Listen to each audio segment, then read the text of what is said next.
as we experience a lull here in the middle of the week on a Wednesday, Thursday out here in Japan, let's just appreciate the fact that we're looking at two well built, dynamic, stronghold in the way of defense teams that are evenly matched, and they're going to give us a hell of a match going into the championship weekend.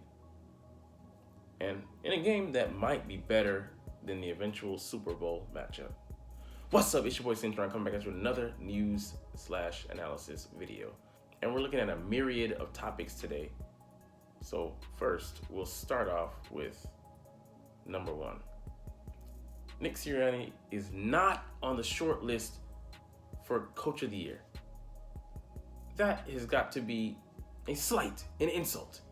And neither is Brandon Graham on the list for Comeback Player of the Year. But guess what? We don't give a fuck here in Philly, because we can give two shits about awards. There's only one thing we want, and that's a Super Bowl piece of jewelry. That's it. MVP as well. Who cares? That's nice and all, but those would be feathers in the cap to add on to all of the accolades and praise that will come with winning the chip. And that's the ultimate goal. So how can Nick Sirianni not be on the list? You got Brian Daboll, who did turn the Giants around after this year, the previous year, dynamically. You have Doug Peterson, who did wonders down there with the Jags. And I forget who else is the other candidate. But we go from 9-8, barely making it, squeaking into the playoffs, and due to our run game, to being a juggernaut this season, becoming unstoppable. Our starting quarterback only experiencing one loss when he started, and us going 0-2 without him, which just shows that he is the system. Contrary to one rushing linebacker in Dallas, his opinion. But it's flummoxing. How could he not just be on the list? I'm not saying he has to win, but just to not even be included, that's just an insult. But I mean, that's how he feels about it. That's how we all feel about it. That's how, they're gonna take it out in Philly, because we're not playing for like someone said, Joey Shakes 72 participation trophies. We don't just want to be in the dance. You don't just want to be happy dancing in the tournament. We want to go out there and win this thing, so we're serious about it. Like Brandon Graham as well. He got injured in, I think, week 2 last year,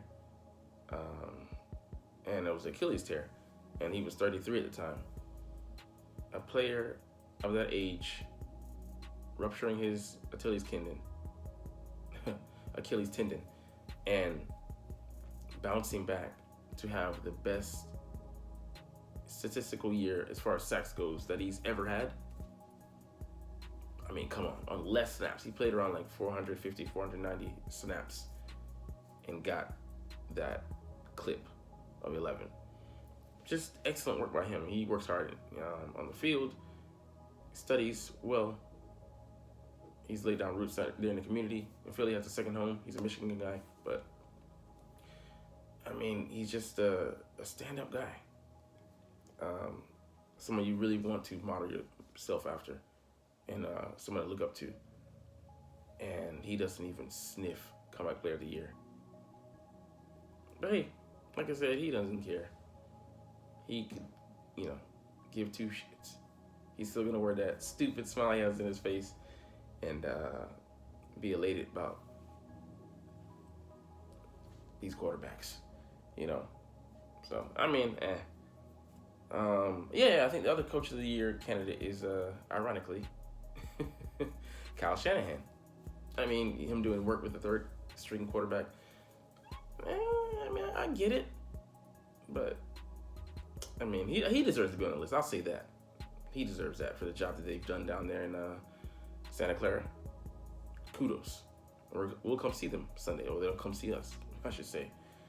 All right, moving on to topic number 2. 49ers injuries and their DN's legal troubles. So first, popping up on the injury report, it was just a walkthrough, so it wasn't, the full speed practice on this Wednesday. But both of their top 2 running backs, chiefly Christian McCaffrey, we saw him on the sidelines in the Dallas Cowboys game, stretching out his calf, trying to get it loose, and extensive footage of them zooming in on that. Him just trying to elevate it and get it loose. But he's going to be dealing with that issue moving forward. And he had 12 carries, I think, for 43 yards, so under a 4-point clip in attempts, like 3.8 or something like that, 3.7. But yeah, I mean, he you can say he was effective. Kept the chains moving, kept them that Dallas defense honest, and he was also a receiver as well. He's a dual threat, triple threat. He can pass as well, but he's not himself. He's not the guy that we saw early in the season, and that's gonna have an effect on their running game, the effectiveness, also, as well as just that explosiveness. Somebody labeled him the most explosive back in the game. I'm like, come on now. Might not even be that on his team with a special receiver, someone moonlighting out there at tailback. But yeah, and also his backup, Elijah Mitchell, is banged up with a groin injury, and he did not practice as well. Both of them DNP. Pause. Did not practice. But it might be DNP on on Sunday and not penetrating that line. Yeah, I said it. But I mean, yeah, it's definitely concerning. I know the third stringer is a decent guy, but he is not either one of those two, and that's going to greatly limit and affect the game come Sunday with them not being fully healthy. Not ideal for the 49ers, and wanted to give Brock Purdy all the help he can get. And their DN as well, having legal troubles. He's going to play in the game, but it just shows that his focus, and by way of him, others out there, their focus isn't where it should be. You should be getting ready for this game, not beating on some woman or even putting yourself in a position. And that's the thing. These guys are young guys. I don't know if he's 25 or under. He's a second-year player, so he's probably most likely under 25 years old. But not even putting yourself in position to be around these type of women that can access you. First, you're have a high salary, high profile guy, pick of the litter, status, and you choose to canoodle, associate, mess with these type of women. I'm not saying guilty or not, but anyways, if not, to put yourself in this position with some lady, and then if it's just on your side, if you actually did what they said you did, then just that's revealing your character, man. And you gotta do better. Move smarter. Be accountable for your actions. It's just that's the peril of these young guys, these young cats. I mean, if you give me that position, boy, I wouldn't screw up, not an N. I'll be vetting, and out of a system, NDAs, all this stuff. That's beside the point, but it's ridiculous to see that these guys get in trouble when they have all these amenities, all these benefits, all these things at their disposal to prevent these situations. And the league gives counsel, brings people in, and yet these guys still fall into the trap. Hey, these are spoiled people problems, though, first world problems. But yeah, he'll be able to play, but that just casts a shadow of doubt there, an otherwise pristine and stellar season from these 49ers. All right, moving on to topic number 3, Avonte Maddox, limited participant in practice, and like I said, it was just a walkthrough, but having him out there in any capacity, because he was DNP last week, that's a world of difference. Him being able to be out there, walking through. I'm the man. Watch while I walk through out there. So that's good. That's very positive for us to hear. And like I said in my last video, even if he goes in and has to come out by way of re-injury or a new injury, that'll allow us to put our contingency plan in motion and just roll through, get that experience. If not, he gets to play and gets to get on a roll, potentially going into the Super Bowl game if we win. So that would be positive. But just having him out there, mostly the team is at full strength, as full as we can be going into, what was it, week 20, 21 or something like that. Going into this game, it's late in the season. All but 4 teams are playing this weekend, so not many teams get to go this deep into the season. You don't want to have it come up for naught. And he gives us a great chance at moving on to the next level, next game. But all right, next topic, a draft sneak peek here.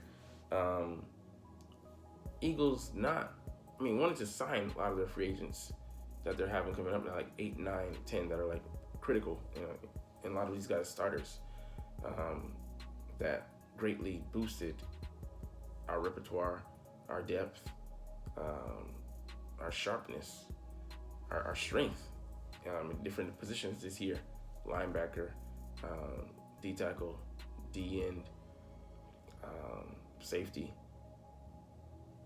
corner. So just right guard. Just a litany of guys that came in or were already here that were just doing their job, but also elevated their play this season, and should be rewarded for it. But drafting for positions that to make up for those guys, or just to strengthen a position, turn it from a weakness or also ran to a position of power. And like 2 positions that we're going to look at that they were typecasting, slotting guys in, was receiver. Obviously, number 1 and number 2, basically 1A, 1B are solid, and they're good to go for the next couple of years, foreseeable future. But we had a game breaker at slot, wide receiver number 3. Quest is good, but he can be spotty. He was up and down this season, for lack of for honest assessment. But yeah, the wide receiver out of Ohio State. I haven't looked at his measurables, but he looks to be a strong catcher and a solid addition. So having a guy that you already got so many threats, you're already pretty unstoppable, pretty strong on that offense. Adding to that would just be more head shaking for the league and from the league. But yeah, it would be a nice fit, and especially if we can play multiple positions. XZ is good at different motions and such, and he can go into the backfield and be someone that can also double as a kick returner, punt returner would be nice as well. But also the running back, because we don't know if we're going to hold on to Miles Sanders, and Boston Scott is going to be a free agent. And Kenneth can really have him, but I see him as a 3rd down back. So bringing in a running back like Bijan Robinson is going to most likely be gone. That's how we pick at number 10. I don't think we want him at number 10, but like number 31 if we get that slot, but late in the draft basically. But yeah, there's some guys that we're looking at. I forget another guy. But yeah, having someone either to accentuate Miles or to replace him. Unfortunately, that might be up at play. I don't want to, but just looking at the realistic option of having to replace him. But getting a bigger back would be nice. Someone that prevent us from actually having to lean on Hurts so much, and get those short yardage and down in distance conversions. But yeah, those are 2 positions that we could. Those would be luxury picks, basically. So, just something to think about. And lastly, let's look at Vegas having the Eagles as 2.5 point favorites. They still give their respect to San Fran, and having it be that close. because they're really hinging on that D. But the offense could be compromised. Like I said, the top 2 running backs and Deebo Samuels being limited. I think, though, all 3 of them will play. But them being compromised could limit an offense that already has a rookie starting. Him needs all his pieces in play to be successful. I think he has to play in between, at the very least, in between good and great, for them to have a solid chance to come out of this one with a victory. But yeah, I like the Eagles' chances at home better than I do the 49ers. You say it's just me being unbiased. I really am trying, but I don't see this Eagles offense being contained for this whole game, and maybe not even for long. It's just Black Panther and Captain America: Civil War.